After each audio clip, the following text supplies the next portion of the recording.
Assembly of the Cycle Hill CH200 by Nomar. Production starts spring 2015. So this is what you get. First, open your box. Take out the two preformed foam pieces. Comes with a written in diagram and instruction sheet. How to use the mount-demount bar diagram and instruction sheet. Also, you get a DVD training video. It has the assembly videos that you're watching, along with all the how-to videos on our specialty tools, the techniques used in our tire lube, and other accessories. So what we have is we have our rear frame arm, you have your two front frame arms. You get with this a set of our 16-inch spoon bars. It has the sliding overhead arm, your back post with swivel tech head, your mount-demount bar, center post. The next package has your master hardware pack,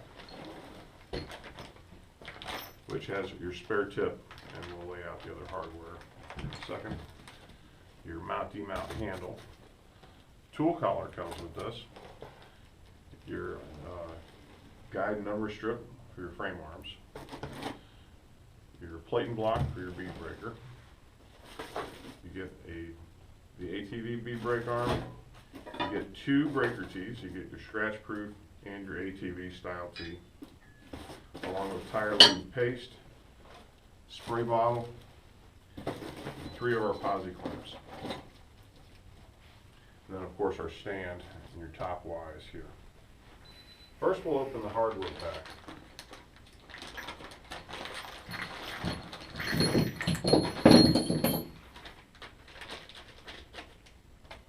So what you get is you get 2 size spools for the posi clamps. You'll get a tall set of spools and a standard set of spools with mounted screws.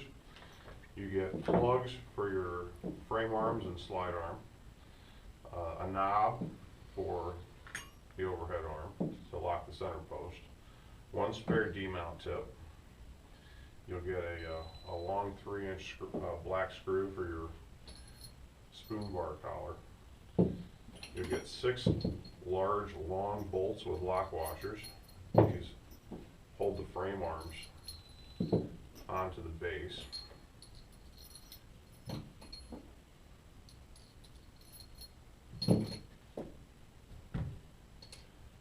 You get your lever and carriage bolt. That's for your soft swivel tech head.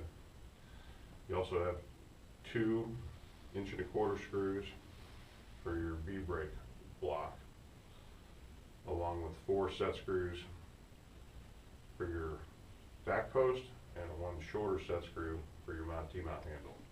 Also, there's a thrust washer that goes with the locking lever and carriage bolt. With that, you get 1 smaller Allen wrench.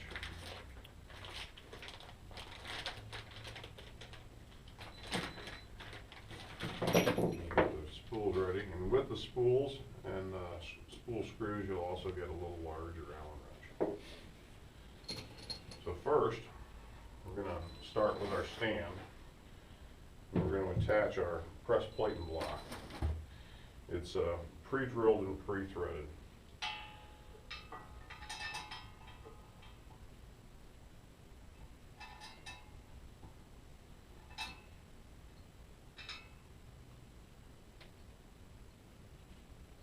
Get your screws started by hand,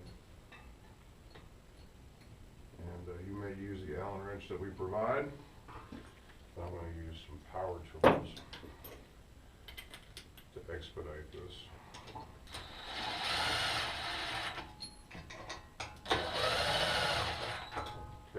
Okay.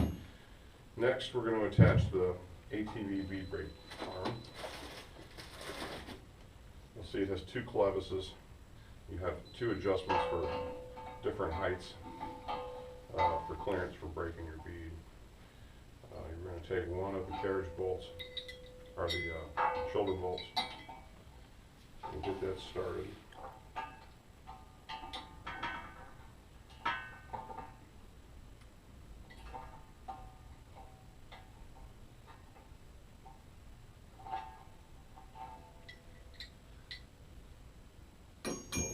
want to do, you have a little paint in the hole, you may want to clear that. And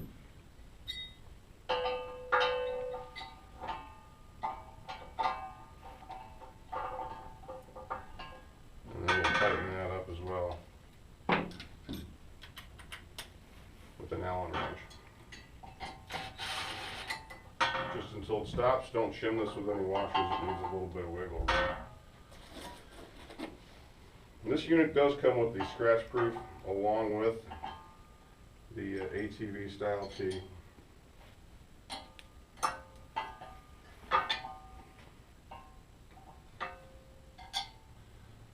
So you can choose which one you're going to use. Now if you got the CH200 professional model, you may use your scratch proof tee above for your waist high bead breaker and leave your ATV tee attached down low if you choose. Next we're going to attach our frame arms.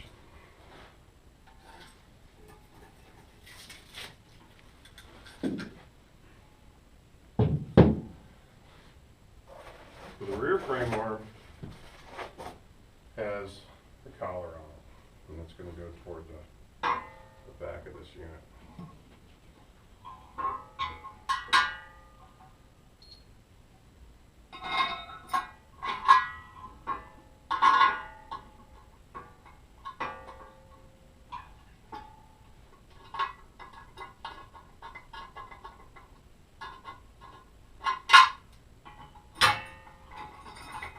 You want to get these started loosely by hand.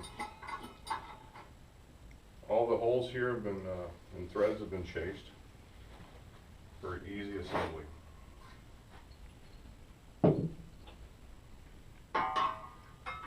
Once all the bolts are started by hand,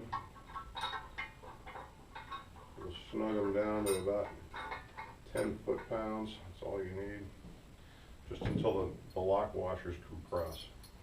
That's all you're after. The lock washers are going to hold this very tight. The whole assembly on this should take you about 5 minutes. And lastly, I'll grab the remaining frame arm.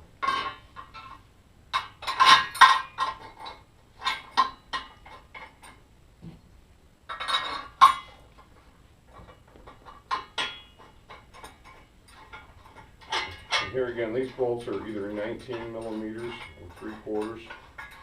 You can use a wrench or ratchet or power tool.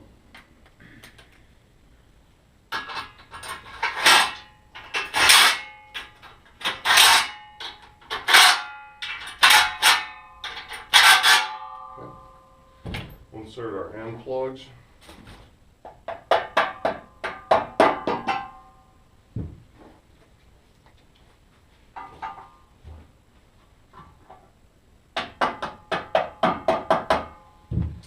Label system. Generally we're going to attach that to the left frame arm, and you'll want to align the number system to the holes.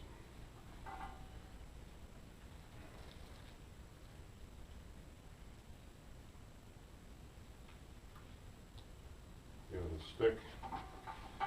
We're good to go there.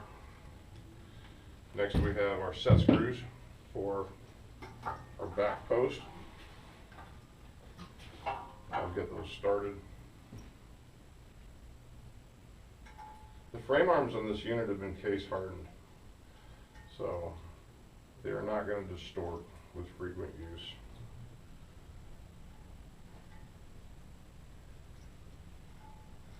So just get those started a little bit.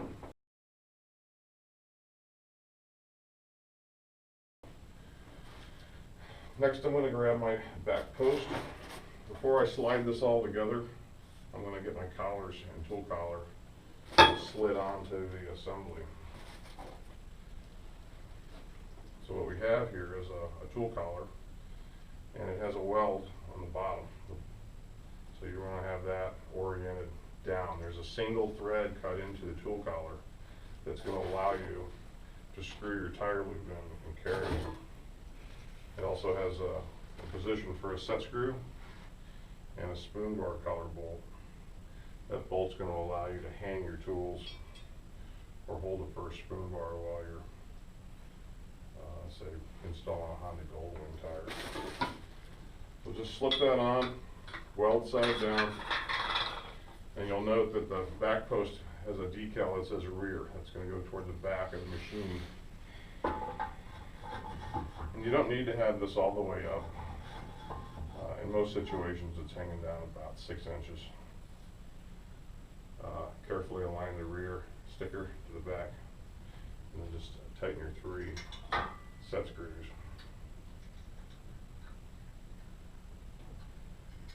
A good position for the tool collar on this unit, without the Pro upgrade, would probably be up high and to the right. That'll allow you to access your tire lead paste fairly easily. Our diagram shows different configurations for that. So that is up and out of your way. It's a little back heavy until it's bolted to the ground. Stick some weight on here with our posi clamps. Drop your posi clamps into position. We still need further assembly. We're going to install the spools on here next.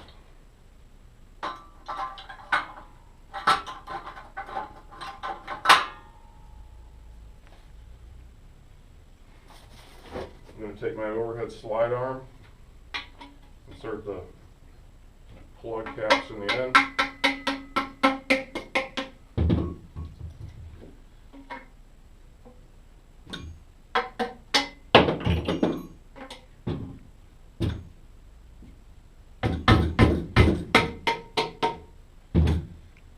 Also, your knob now, your threaded hole in this is pre-greased.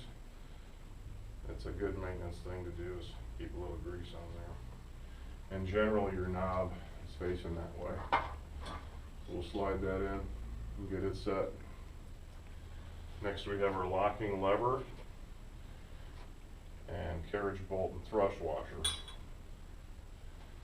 So I'm going to pass the carriage bolt in, and then the thrust washer should sit in a recess. Get your lever started on there, and that'll prevent your slide arm from moving when you're using it. Your center post has a plastic plug and a centric pin tip.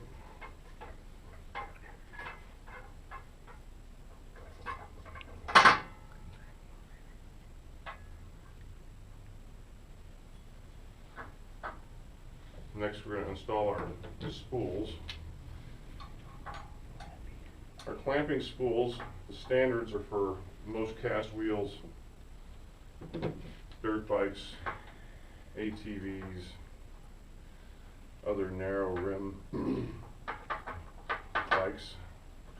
If you get a steel double roll edge Harley wheel, that style of wheel, you may go with our taller spools, or a BMW GS perimeter spoke rim would require the tall spools. I'm going to get all these spools started, and then I'm going to snug them with a wrench. You don't need to over tighten these. They're designed to form to the shape of your rim. You cannot split or crack. You can turn them and use the other side if you feel that you've worn them out. They tend to last a very long time.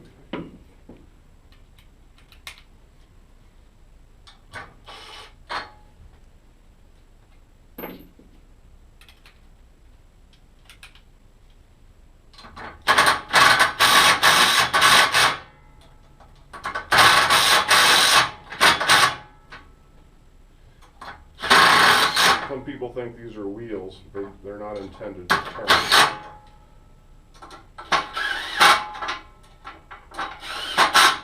They only require about 3 to 4 millimeters of tire compression to grip your wheel. So the assembly of this base is complete. Next we're going to complete the assembly of our mount demount bar. Note that the mount demount bar has a decal install handle here with an arrow. The arrow represents the direction that the handle is generally going to be. You'll take your last set screw, you'll get that started in your handle.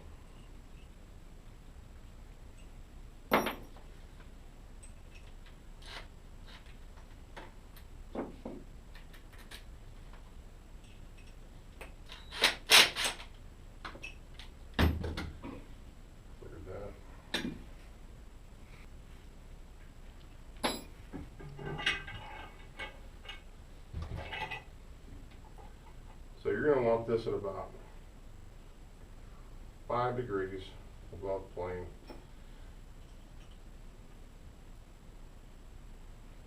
If you had an ATV tire with a much taller side, you may angle that up, but generally this is low and flat. Torque this as much as you can. There's going to be a lot of force put into that. The bar is assembled, and you're ready to bolt this thing to the floor.